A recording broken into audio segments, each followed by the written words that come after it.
O'Neill, 2 L's. I serve the SGC under a General Hammond. We're explorers. You see, we're from another planet. The unstable vortex of a forming wormhole. Kawoosh. Indeed. Hello everybody, welcome back to another episode of the Kawoosh podcast. My name is Arne and I will be your host today together with my lovely wife. Ah, it's me. I'm Evie. I'm lovely today. Today you are very lovely. Today, very important distinction. Also today we are talking about episode 15, which is Cor-Ai.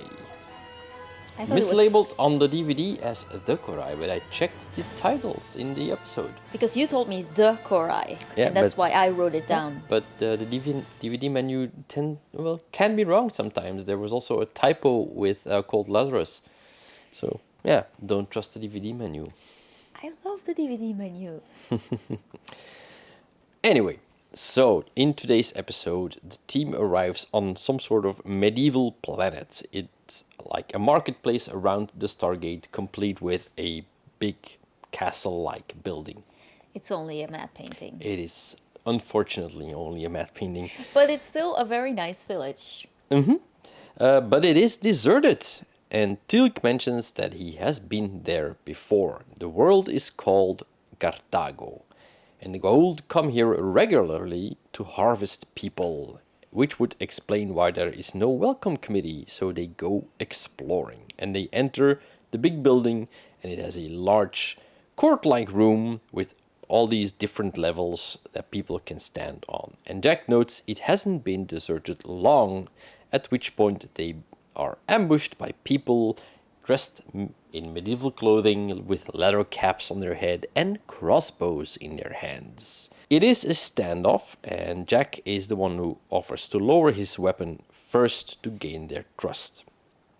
And the guy that is like leading the team walks around checking the people of SG-1 until he comes to Teal'c, and he recognizes him as a Jaffa. Even more specific, it's the Jaffa that killed his father. So weapons are raised again, tension is high, and we got to credits. And I really love this setup already, because when we watched the very first episode, when we watched the pilot, I wrote down some questions like, will we see this explored in the season? And one of my questions was, Teal'c committed war crimes. Will he be held responsible for said war crimes? Yep. So this got me very excited. And also, I just wanted to say before we start, we've only heard these minor characters speak a couple of lines, but the casting on this show is really great, because so far I have yet to find an actor who isn't, acting. That sounds weird, but sometimes you run into shows where you're like, where did you find these people? Yeah. Did you just forget to cast someone? And the day players are all really good. Is that what they're officially called? Day players? Yeah, they get to refer to as day players because what about when you're filming vampire movies? Like, are they still day players? Or I'm sorry. No, but you have there. I'm not entirely sure if it's the correct name in English, but you have the extras, which are just the background people. Yeah, they don't get to talk. Yeah, and the people who get to talk, but they're usually only there for a couple of days. They're the day players, but they do have lines and they do get a credit. I just wanted to say, like, Yeah. I have yet to find someone who is phoning it in. True. Yeah. And when we get back to the courtroom, Teal'c doesn't seem to recognize the kid, but the other one calls him a liar. We will find out that his name is Hano. Thank you. I wrote it down, but I can't find it. I wrote it down only like halfway through the episode, but I remembered. Hano. So I'm saying it here because And otherwise they are called the Birsa. So one of the other guards says to Hano that Teal'c should stand trial according to their rules. So they take Teal'c to meet the elders. And they also mention that they're expecting the Gua'old to come through the... did they pronounce it again? Cirque Kakona? Or Kirk Kakona? Any day. Because they're overdue another visit. And then Daniel says, that's odd. 2 roots in one language. Yeah. Which made me go, Daniel, English is 3 roots. Sharing custody of a trench coat. What are you saying? Like, that's a very weird thing to say for a linguist. Yeah, he's like a circus from Latin and cacona from Greek, and it means circle of woes. So yeah, basically they have yet another name They're for not- the Stargate. I love our team, but they're not very bright. Because at this point, Carter also said, that's weird, all the fires are on, but there's nobody home. When Teal'c literally just said, the Gua'olds come here regularly. Like, they obviously ran away and hid. But it's not until they said, oh, we hide, when the Gua'uld come through, that they're like, okay. Like, you should have thought of that yourself. Yeah, it needs to be spelled out a little bit for some reason. They're being very dumb for some reason. I've noticed in rewatching these episodes that sometimes they do get to be a little dumb, and sometimes they drag a little bit in the middle, like they're circling the point just long enough to get to the final act, the final commercial break, and then we resolve everything. It tends to happen quite a few times, but. Yeah. But again, not this egregiously, is but season 1. yeah, and it's not super annoying or anything. It's like, but sometimes you do have like, yes, you've made this point, so we can move on. But yeah, they needed to fill 45 minutes. So Anyway, yeah, so the elders approach them, and they are basically free to go, even though Daniel wants to stay and learn. But when Jack wants to leave, they stop Teal'c from going with them. Well, wait, we and could have seen everybody's that like, coming. what? Like, oh god, they're so dumb. So Hanno steps forward and shows Teal'c a crutch, and he asks if he recognizes it. And we get a flashback to Teal'c shooting a man with one leg while Apophis watches. And Teal'c has his face covered up to here, and his acting is still amazing. Like, just with half a face. Like, It's those all in the eyebrows, eyes, they yeah. do a lot of work. Even though they're painted on. Yeah, I know! And Jack warns Teal'c not to say anything, but he says to the guy that he remembers. So they disarm him and take him to a cell. So Hanno says that he is guilty and he must pay. And Jack notices that, like, you seem to have already decided. So immediately he steps into action and wants to free Teal'c, but Teal'c refuses. He doesn't want to go. It would disrespect the Birsa. Yeah, and at this point, this happens a lot. Jack goes like, I'll free you, and Teal'c says no, and there's this thing called the rule of 3. They go over that by a lot. It's also one of the cases where they kind of go, and Jack is like the one who does this the most, is like the American exceptionalism, like, I'm right, this is wrong, I'm gonna free you because I think it's right. Now, he does have a very good reason later on in the episode, but here, the fact that he jumps to let's free Teal'c... It's very much a knee-jerk reaction. And Jack, but I can understand Jack for that. Like, I don't agree with him, but I can see why he does it, and it does fit his character, because he gets very emotionally attached to people. Yes, but when they explain it later on, it makes a lot more sense than here. He just disrespects the wish of these people, and instead of trying to talk to them, he immediately goes to, let's free Teal'c, which is wrong. Yeah, absolutely. And later on, we will discover why it is, but maybe they should have put that a little bit more to the front. We're nitpicking, because this was a really good episode. Yeah, but basically Jack is worried because he doesn't know the culture, and for all he knows, it's a direct beheading and not a trial. But Daniel figures it probably is just a simple trial, but yeah, basically they don't Daniel, know. I'm sure it's fine, Jackson strikes again, because he literally says, I'm sure it's going to be fine. I'm like, Daniel, you got to stop saying that. Yeah, but it is Teal'c who, in the end, decides that he doesn't want to run. And the next morning, 3 women arrive, and they sit in front of the cell, and the lead woman says she's the voice. Basically, she will defend him in court, and she wants to hear his confession. Again, like, we already know you did it, so let's hear it. So Jack wants to know if she ever heard of innocent until proven guilty. He then says that he will be Teal'c's voice in the Cor-Ai. And Daniel wants to know if he's sure about this, since he's not really a diplomat. So Carter mentions Daniel might be the better choice, and Jack concedes they'll all do it like co-counsels. I also found it interesting that Daniel mentions that in most cultures it's the other way around. I was gonna look that up and I forgot.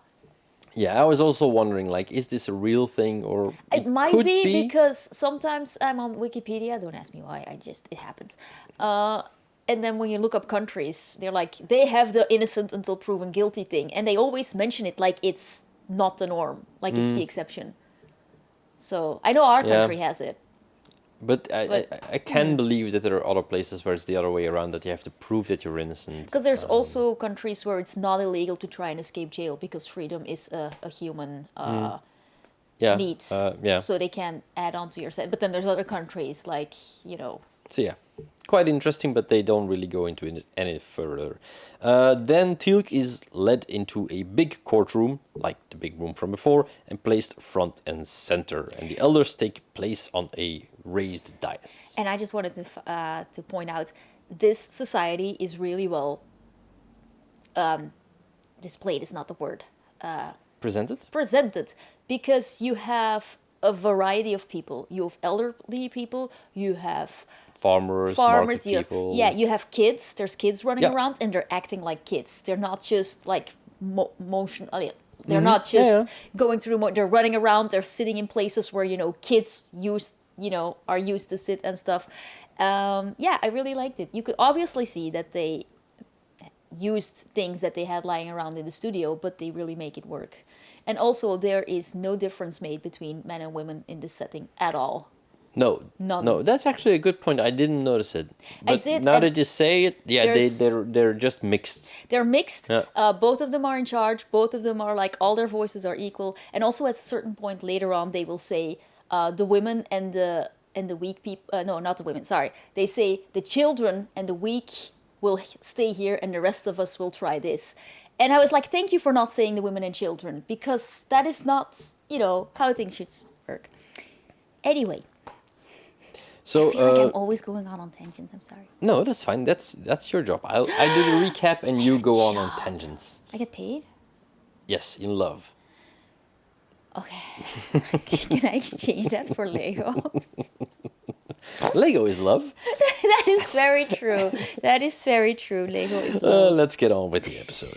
The man, so Hanno confronts Teal'c, and he kneels in front of him and asks his forgiveness for being so aggressive and threatening him, because that is not their way. So Jack immediately thinks, well, this is going great already. Oh God! It's like no, But Jack. then he walks up to the dais and he turns around and he says that Teal'c is accused of murdering his father and that the punishment is death. So Jack objects, because that's a thing they do on Earth. Objection! Like no. And he says, like, you are the victim, so you can't be the judge. So Jack asks for an impartial person to be in charge of the Cor-Ai. And then they make a very good point. They say, but nobody is impartial. Like impartiality, is that the word? Yeah, That thing. everybody has an opinion. It doesn't exist. Which is actually true. And there is something to be said for the victim chooses the punishment, because in a society like that, you're gonna make sure you don't, yeah. hurt people. Yeah. True.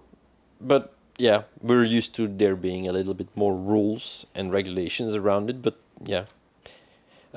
So they continue, and he asks again if Teal'c remembers him and if he's the one who killed his father, and Teal'c acknowledges this. Yeah, and Jack goes like, don't answer that, Teal'c, a couple of times. But he just ignores him. Jack talks to Teal'c when there is a pause, and he wants to know if he's trying to kill himself. So Teal'c tells him what actually happened, that Apophis ordered him to kill the father. But Teal'c also says, and I thought that was very nice, Jack says, you should have told me that you were guilty before we started. And Teal'c goes, you already knew, or you wouldn't have tried to stop me from saying it. Yeah, Like, yeah, true. Jack, yeah. So yeah, Teal'c says he is responsible, so he deserves to die. And at this point, Jack tells him that soldiers have to obey the chain of command, and sometimes soldiers do awful things. So he's not completely guilty. Yeah, he says you were following orders, which I get why Jack is saying it, but I like that the episode is going to he the also point points of... out that I've done things in the past that I'm not proud of. And yeah, I get it. From his standpoint, I get it. If you follow the chain of command and you have to do something you personally don't want, how responsible are you? So it's a good point to make. Well, it's still a war crime, and you're supposed to. Well, probably not in Yeah, the Gua'old army. There's no such thing as war crimes in the War Gua'old crimes are army. also like afterwards somebody the victor says like what the war crime is. So But anyway, I get Yeah. Jack, but So, yeah. I don't agree with him. exactly. But Teal'c also disagrees with him, and as this case represents for him the many things he did wrong, and he sees the many faces of the people he wronged. Yeah, and I really love this. Like, it's such a good point to make. It had to be made because war crimes, and they're not taking this lightly. And I really like Yeah. this. Jack does say that he will defend him even if Teal'c doesn't want him to. Yeah, I don't like that. I get get it. it. Yeah, I get it. No, But I don't agree with Jack, but but I totally understand why he's doing it, and I love how they're playing it. yeah. At this point in the trial, the rest of the team joins in since Teal'c has basically already pled guilty, and Daniel can only think of one plan, and it is to show Teal'c as a different man than before. So Daniel takes a stand and he starts talking about his wife, how she's now Gua'old, and it was Teal'c who picked her out. And it was difficult to work with him at first, and he wanted to hate him, but he also noticed that Teal'c is a different man and it is now his friend. I really like that. That was a very nice, calm moment. Daniel just admitting this, and yeah, and it really And it's works. also a really good point because we see the change and we just go along with it, but we never really stopped and thought about like what it was for Daniel. So it's good that they also bring this up in this episode, and that Daniel was adult enough, grown up enough to go past this. So yeah, really good, really good. Teal'c then talks about how he changed sides, and Carter is the one interrogating him, nudging the story out of him, and asking him if he will ever see his family again because of this decision. Oh my gosh, I understand why Carter was doing it. She was trying to garner sympathy, but Teal'c's like little startled face, like, Carter, seriously. Yeah, it's actually smart. It's a good strategy. I know. We then go to the marketplace. I suppose there's another pause in the trial, and one of the women that we saw before steps up to Daniel and they start talking. Because Daniel notices that this is really only just a marketplace, and he wonders where they live and where they sleep. And she tells them they have a hiding, caves and tunnels where they run when the Gua'old arrive. Daniel pretty much guessed that it would be something like this because they were also gone when they arrived. And he kind of comes to this point like that he wonders like, but what happens to the people who are not fast enough? Do they just get captured? And she kind of says like, no, we go back for them and we try to save them. Well, she basically says, we all go or none of us go. Yeah. That's what she says. So Daniel then steps up to Teal'c and asks again to tell him the complete story. The actual words they say is, we all heard the Reader's Digest version. And I'm like, I remember Reader's Digest. They used to be everywhere, in every waiting room. Every I read, toilet. oh my God, I read the crap out of those. Oh, I'm old. Yeah, it's also one of those little magazines that just went away. I know. Thank you, Internet. So we flash Did you back. just bash the internet that Yeah. we're putting a podcast Yes. on? Okay, cool. Don't hate us. So we see Teal'c again in the flashback, and this time we see him hesitate, and Apophis orders him to kill one of them or he will kill all of them. So Teal'c picks the one person that seems the weakest, a crippled man with only one leg. So against all the others, he picks that one, and even then, in the end, Apophis chooses 7 of them to take away to be hosts. Yes, I also noticed that the father actually reaches out to Teal'c. And it's Yeah. not ever explicitly said, but it feels like he's going like, if you have to pick anyone, pick me. We saw that in the first flashback too, but we had no context for it. And here we do. So, yeah, and it will go even further when Teal'c explains his reasoning later on. So Daniel says that truth will be their defense. Jack doesn't believe in it, and he is going back to the SGC to get a combat unit to spring Teal'c, and he says to Daniel, stall them. So Daniel goes into the courtroom and begins to tell this story in full, that Apophis would have killed everyone if not for Teal'c. The boy, Hanno, doesn't believe it. He says they always run and always hide in their caves. But Teal'c knew about this. He noticed that these people would always quickly vanish. So he chose the father because he was the slowest, and the next time they would come with the Gua'old, they would be quicker because they wouldn't need to come back for him. So Which this is in no shape or form us saying like, let's just cull the weakest and then you're better off. Okay, that's not what we're saying here. But that's the defense right now. Yeah, Teal'c says he was so Teal'c was actually responsible for saving many lives the next time they came back. That's the strategy they're going for. So Daniel asks for mercy. He says Teal'c cannot change his past, but his future may save many more. And Hanno concedes that this is a compelling argument. He only has one question. Can all of these good actions bring back his father from the dead? Yeah, and so, then somebody says no amount of good will erase the bad of the past. They say it better than that, but it's a tricky thing indeed. It is. But it comes down that he actually still has his mind made up, and he says, tomorrow at midday you will die by your own weapon. And we already knew it was going bad because Daniel took off his glasses.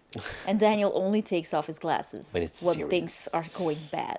Or when he has to put on something over his head. We go to the SGC where O'Neill walks into the briefing room, and Hammond wants to know more information about why he wants to assault these seemingly innocent people. And he says, Colonel, the United States is not in the business of interfering in other people's affairs. Did you wait to say that when I was drinking my coffee? Yes, I saw it in the corner of my eye.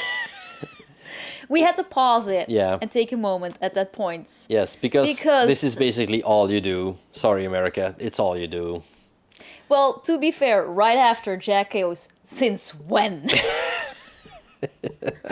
So they do realize. And then Hammond goes, since this administration. And I'm like, I'm not sure that's completely true because we're still technically in the Clinton administration.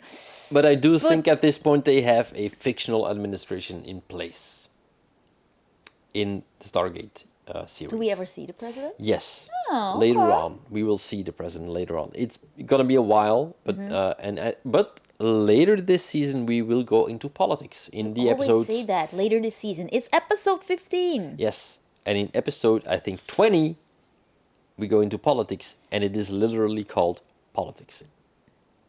I was gonna make a note of this so I could hold you to that, but my pencil fell. Again. No. Not in your coffee this time though. No, I'm holding it right here.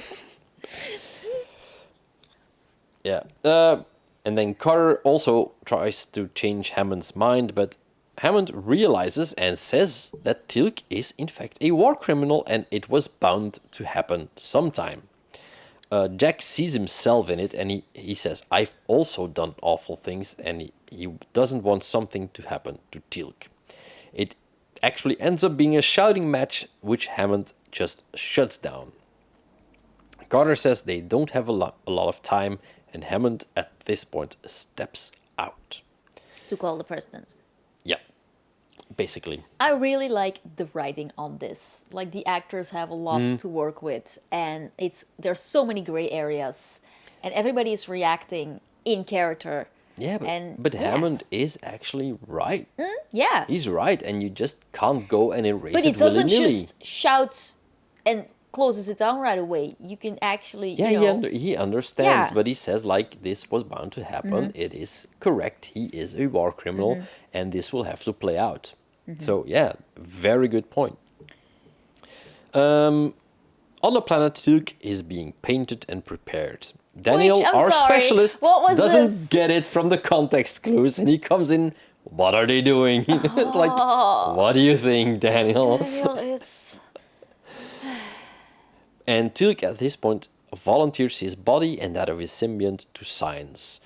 Daniel thinks it won't come to that because Jack will be arriving any moment. But At the SGC, Hammond comes back into the briefing room and tells them the president has denied, and they won't be interfering. So O'Neill and Carter arrive back in the village, and it is burning. Jaffa are walking around, and they quickly descend to Teal'c's cell, which is open. So they rush outside, and they witness some of the serpent guards, and they have captured some of the villagers.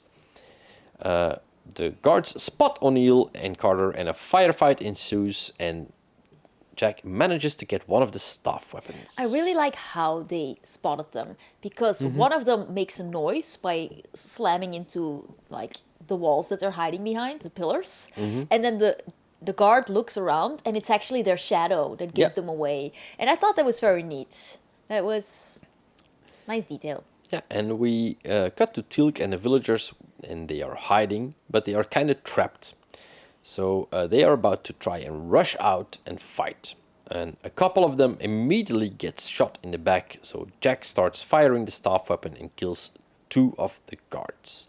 Meanwhile, the others, still downstairs, get trapped and get surrounded by the Jaffa, and they are being led by Shackle. I literally wrote down, Shackle is back! And like 2 seconds after that, I wrote, okay, bye, Shackle. Because he dies so fast. One of the kids slips Teal'c a knife, and Teal'c stands up and just stabs him. He shanks him. And, fair, but Shackle he had 3 lines?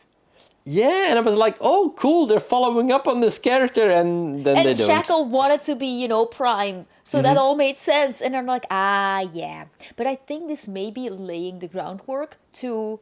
There's an whole other side that also wants Teal'c, standing trial.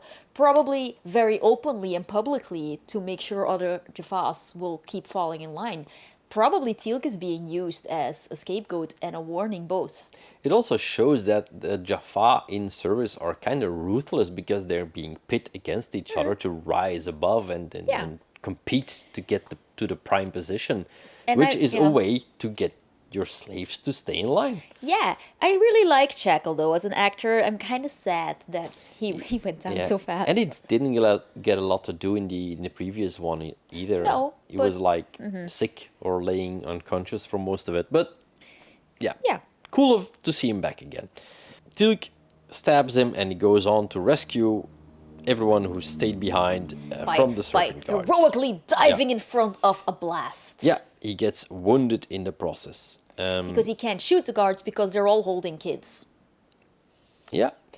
And after the dust settles, Daniel wants to take him home, but Teal'c again refuses and hands a staff weapon to Hanno.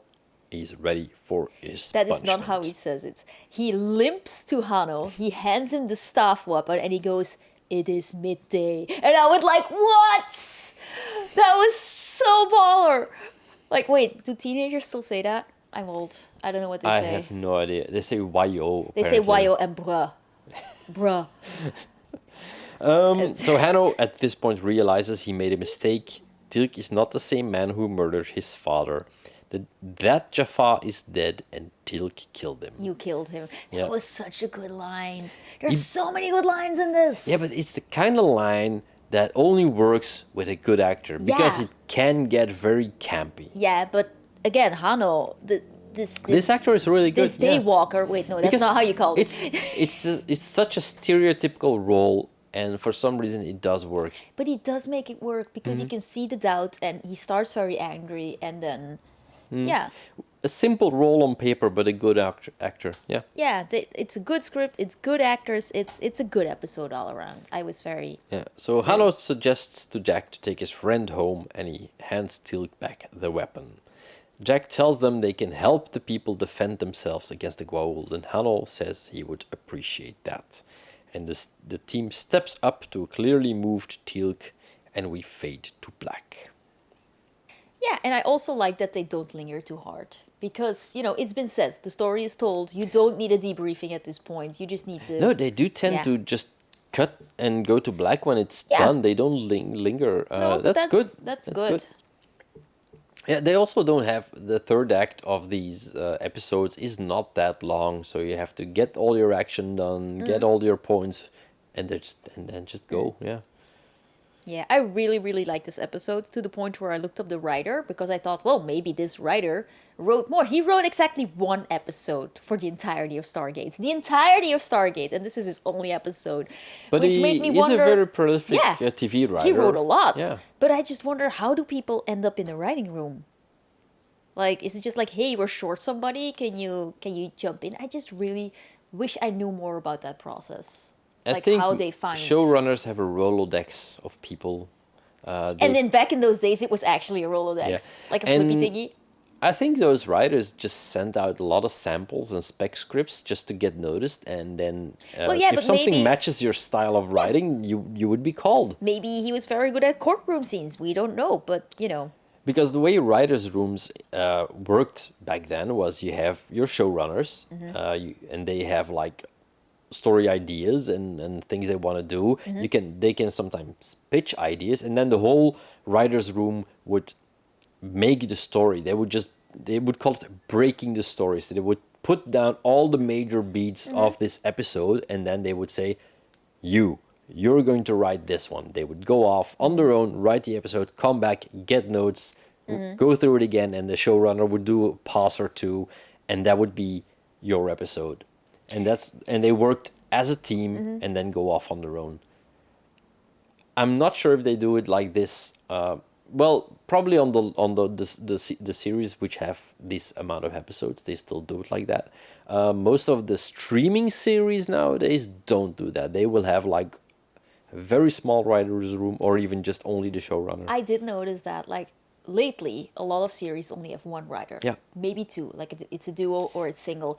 But still, people expect there to be a writer's room because they keep talking about the writers of the show. Yeah, Because but the public, there hasn't been a public shift yet. And I do think that is because, sorry, tang it again, there's less making offs now than there were before. the writers' rooms nowadays are a lot smaller, even if they're there, even because they don't want to pay all these people for Are a you whole telling they year. have to write in the hallway? No, they have to write at home. They don't come physically to the office anymore. There's no literal writing room anymore. So they all have these meetings online, and that's even when they have a writer's room. To So be fair, that does mean that you don't have to move states to write for a show. it also means that you're only responsible for your one episode. You don't have the larger context. You can't get a feel for these characters. You get hired to do one thing. Here's your episode. You hand it in. That's it. And you're only getting paid for this amount. And you can't contribute to other things. So there's less collaboration between these writers. It's a whole different vibe. And it gets you episodes of a lower quality because there's just less effort put into it, because you can say, oh, it's one man's vision. Yeah, but that one man has a lot of work to do, and there's nobody to help him pick out the mistakes or provide with feedback. And that's what you get in a big writer's room. That's why these series sometimes were really well written, because it's not one person. But then the writing room, that's a difficult word. Writing room has to work well, though, because if you get too many people pulling outward instead of working, But that's also a casting process, and that's how they probably ended up with this guy. This was probably something that they felt, this is something for you. Well, he did it very well. Exactly. So yeah, I thought it was really cool. Like you said, you wrote it down in the first episode, and they do come back to this point. Like, yeah, there is a consequence for everything that Teal'c did, and you will have to fight to get rid of that. And they keep bringing that back, so that's really cool. Okay. And Christopher Judge is a terrific actor, He's amazing. because again, he doesn't have a lot of lines. I sort of want to see behind the scenes again now, though, because I know he's just an ADHD Oh yeah, doofus. And I know, for me personally, when I have to dance a show, like, as soon as I'm off, I'm all over the place. oh he is like that. And maybe we should check the DVDs, because I think there should be some Let's behind do the that scenes after material. after the season. Like, see some making offs. Yeah, we can do that. Yay. Because we're getting to the ending of the Yeah, we're season. getting near, and these DVDs are from that age when there was a lot of extras on there. I do like that certain shows are coming up with behind the scenes again. Yeah, So- but it's they used to be a lot more off the cuff, and now it's all like very prepared, Depends on what country. very though. press releasey. Depends. America, yes. A lot of other countries still do behind the scenes. Anyway, Yeah, I say anyway a lot. Should we put up a counter?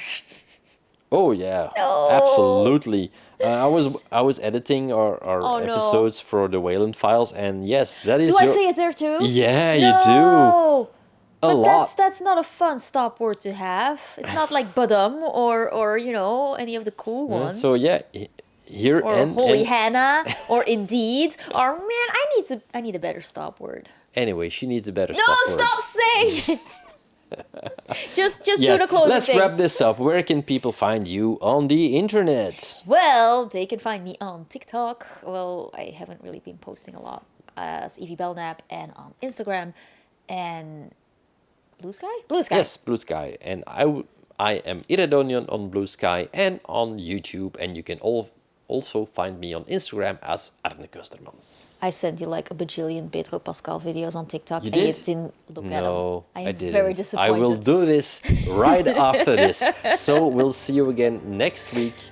And yeah, I hope they can keep this up. Let's hope it's another good one next week. So let's see you then. Bye.